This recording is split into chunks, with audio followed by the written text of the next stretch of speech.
Namaskar. I'm Manoj Kumar. Welcome to in the program Press Meet.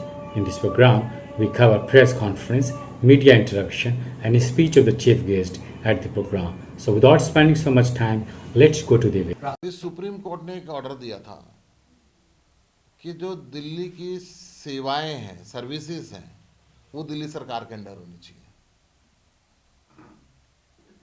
संसद में कानून बना के उसको पलट दिया गया क्योंकि केजरीवाल काम ना कर पाए, और ऐसे अफसरों को लगा दिया गया। दिल्ली सरकार ने तो खुद लिख के दिया इसकी जांच होनी चाहिए। जब सारी खरीद अफसरों के हाथ में दे दी जाए और मंत्रियों को वो रिपोर्ट ना करे और मंत्री को उसको हटाने का, ट्रांसफर करने का, एक्शन लेने का कोई अधिकार ना हो, तो स्थिति तो यही होगी। देखिए, आम आदमी पार्टी ना संघर्ष के रास्ते पर चलने वाली पार्टी है। आम आदमी पार्टी हमेशा मेहनत करती है, डोर टू डोर जाती है। करीब 1.5 लाख लोगों का हमने संगठन पिछले समय के अंदर बनाया, और हमने अपने किसी भी कार्यकर्ता को, नेता को मान सम्मान देने के अंदर पूरी कोई कमी नहीं छोड़ी कभी भी। परंतु ये संघर्ष की रेल है, इसमें जब लाखों लोग बैठते हैं तो कोई उतर भी जाता है, तो वो उनका अपना फैसला है। इस पे हमारा तो क्या फैसला हो सकता है? आम आदमी पार्टी में कोई असर नहीं है। कोई असर नहीं। निर्मल सिंह और चित्र सवाला की जाने कोई, देखिए साहब, कोई असर नहीं है। आम आदमी पार्टी बहुत बेहतरीन तरीके से कर रही है। 28 जनवरी को जींद के अंदर हम बदलाव रैली कर रहे हैं।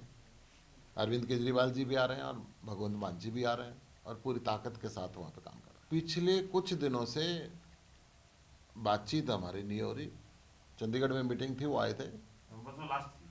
और उसके बाद 1-2 बार मेरी बात हुई है, परंतु पिछले कुछ दिनों से बात नहीं हो रही। नहीं नहीं, वो उनकी अपनी मर्जी है, छोड़ना चाहे छोड़ दें, वो उनकी अपनी मर्जी है। हमने अपनी तरफ से सम्मान दिया, उनकी परंतु मर्जी है, छोड़ना चाहे छोड़ दें। देखिए, रहना चाहे रहना, ये वो कहना पहले चाहिए। कांग्रेस में थे, फिर वो टीएमसी में गए, जी। फिर वो आप में आए, अब वो बीजेपी में जाएंगे या कांग्रेस में जाएंगे, पता नहीं। कोई कोई नहीं बीजेपी की चाहे। बात करता है, कोई कांग्रेस की बात करता है, तो बार बार पार्टी बदलने से विश्वास भी कम होता है लोगों का। नहीं, बैकग्राउंड इनका कोई क्रिमिनल बैकग्राउंड तो था नहीं, कोई भ्रष्टाचार का भी बैकग्राउंड नहीं था। तो हमारे यहाँ तो यही है कि वो चरित्र उसका ठीक हो, वो भ्रष्टाचारी ना हो, वो क्रिमिनल ना हो, वो तो बैकग्राउंड था नहीं। देखिए, सीट शेयरिंग में ना, हरियाणा के संदर्भ में मैं आपको ये बता सकता हूँ, हरियाणा के संदर्भ में हरियाणा टीम से जो पूछा गया था, हमने अपने व्यू बता दिया था अपनी पार्टी को। हाँ हाँ, परंतु हाईकमांड जो भी फैसला लेगा, सीट शेयरिंग की जो बात ये है कि जब मीटिंग चल रही हो तो बीच में कमेंट्स करना ज़्यादा ठीक है। ठीक मिले। हरियाणा यूनिट ने तो ये बताया था जी, हमारा संगठन बहुत मजबूत है, हमारी 5 सीटें होनी चाहिए, परंतु देश के हित में, लोकतंत्र को बचाने के लिए राष्ट्रीय नेतृत्व जो भी हमारा फैसला लेगा, हम उसके साथ हैं। राम मंदिर बहुत पहले बन जाना चाहिए था। राम हर व्यक्ति के मन में है। हम भी सवेरे जब उठते हैं तो पूजा करके निकलते हैं, तो उसका स्वागत है, बहुत बढ़िया। चिट्ठी जरूर मिली थी केजरीवाल जी को कि डेट खाली रखना, और निमंत्रण मिलेगा तो जाएंगे जरूर, क्यों नहीं जाएंगे।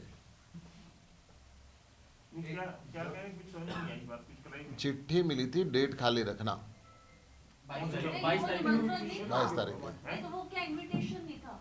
नहीं, वो Wasn't that- एडवांस एक इंटीमेशन है कि आप कोई प्रोग्राम 22 तारीख का ना बनाएं। Okay, अच्छा। लेकिन अभी तक कोई निमंत्रण मिला नहीं है, डेट खाली रखवा दी। मेरी जानकारी के अनुसार तो, निमंत्रण नहीं मिला। मेरी जानकारी के अनुसार तो अभी ऐसा ही है। हो सकता है मेरे उसके बाद में कोई आजकल में आ गया हो, तो मगर हाँ, कल तक तो नहीं था। कल तक तो नहीं था। निमंत्रण मिला तो जाएंगे थे सर। राम मंदिर तो जाते रहते हैं जी, मैं भी थोड़े दिन पहले होके आया हूँ, परंतु क्योंकि उस दिन भीड़ भाड़ काफ़ी होगी, तो कायदे में सरकार जितने लोगों को जिनको बुलाए उसी को जाना चाहिए, क्योंकि हमारे जगत गुरुओं ने तो कुछ किनारा सा कर लिया, शंकराचार्य जी। आम आदमी पार्टी पूरी तैयारी के अंदर है। हमारे राष्ट्रीय संगठन मंत्री संदीप पाठक जी भी जगह जगह जाके मीटिंग कर रहे हैं। मैं खुद जा रहा हूँ, जिलों के अंदर जा रहा हूँ। हमने जगह चिन्हित कर ली है और रूम बनाने के लिए, और रूम बनेंगे। हाँ जी, हाँ जी, और एक दो कम से कम 2। दो देखिए, जब पंजाब का रिजल्ट आया था तो काफ़ी एमएलए हमारे पास लाइन में थे। मैं ज्वाइनिंग कुछ एमएलए करा चुका था और कुछ कराने जा रहा था, तो अरविंद जी ने मुझे बुलाया था कि लोग इन्हीं लोगों से दुखी है। ऐसे ज्वाइनिंग मत कराओ। आम आदमी पार्टी का ट्रेडिशन है कि हम अपने कार्यकर्ता, पंजाब में भी हमने फर्स्ट टाइमर को 80% से ऊपर सीटें दी है और दिल्ली के अंदर भी दी है। तो लोगों को नए चेहरे चाहिए। वो आम आदमी पार्टी है जो मजदूर को, किसान को, मैकेनिक को, टीचर को, इनको टिकट देती है ताकि वो ईमानदारी के साथ काम कर सके। इसके अंदर कोई दो राय नहीं है कि आज धरातल पे आम आदमी पार्टी का संगठन पूरी मजबूती के साथ खड़ा हुआ है और कांग्रेस का संगठन अभी है नहीं। तो संगठन के लोग काम करते हैं, संगठन के लोग लोगों को मोटिवेट करते हैं। आम आदमी पार्टी का 21 मेंबर की टीम हर गांव के अंदर है। तो बहुत मुश्किल है कि 10 की 10 सीटें अगर कांग्रेस अकेली लड़ती है तो हो सकता है 10 की 10 हार जाए। हाँ, मैं कह रहा कुछ नहीं कर रहा। तो गठबंधन में अगर होता है तो 10 की 10 जीतते हैं, क्योंकि वोट बटेंगे नहीं। देखिए, मेरे जिम्मे संगठन की ड्यूटी है, तो ये मेरा सब्जेक्ट ही नहीं है कि मैं लोकसभा में जाऊं, विधानसभा में जाऊं। वैसे राज्यसभा के लिए भी पूछा गया था, तब भी मैंने कहा था जब हरियाणा में सरकार बनानी है तो हरियाणा पे समय दूंगा, इधर उधर का मेरा समय ना लगवाया जाए तो बेहतर है।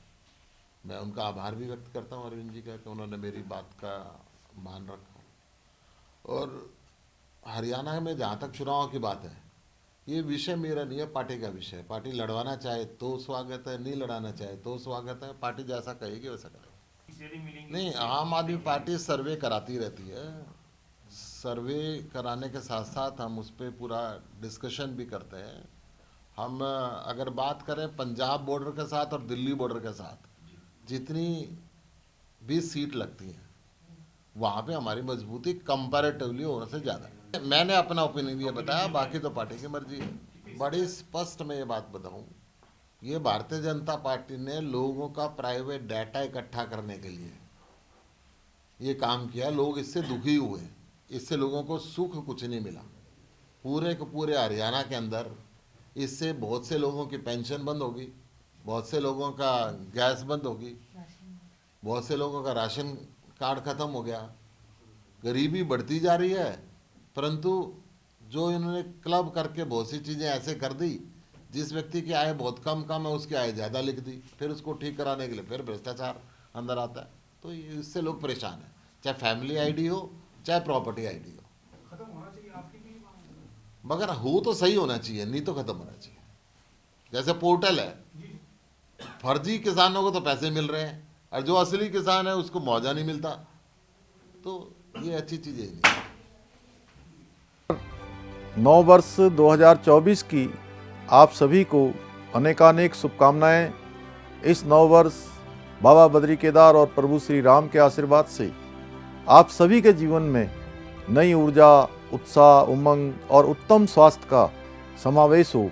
मुझे विश्वास है 9 वर्ष में उत्तराखंड राज्य को समृद्धि एवं विकास के रास्ते पर ले जाने के हमारे प्रयासों को आप सभी के सहयोग से और अधिक गति मिलेगी।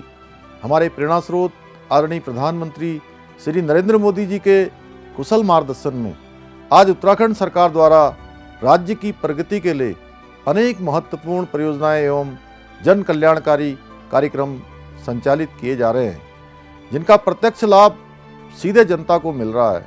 आइए 9 वर्ष 2024 में हम सभी एक समृद्ध, समतामूलक समाज की स्थापना के अपने संकल्प की ओर आगे बढ़ें और देवभूमि उत्तराखंड को एक अग्रणी एवं श्रेष्ठ राज्य बनाने में अपना महत्वपूर्ण योगदान दें।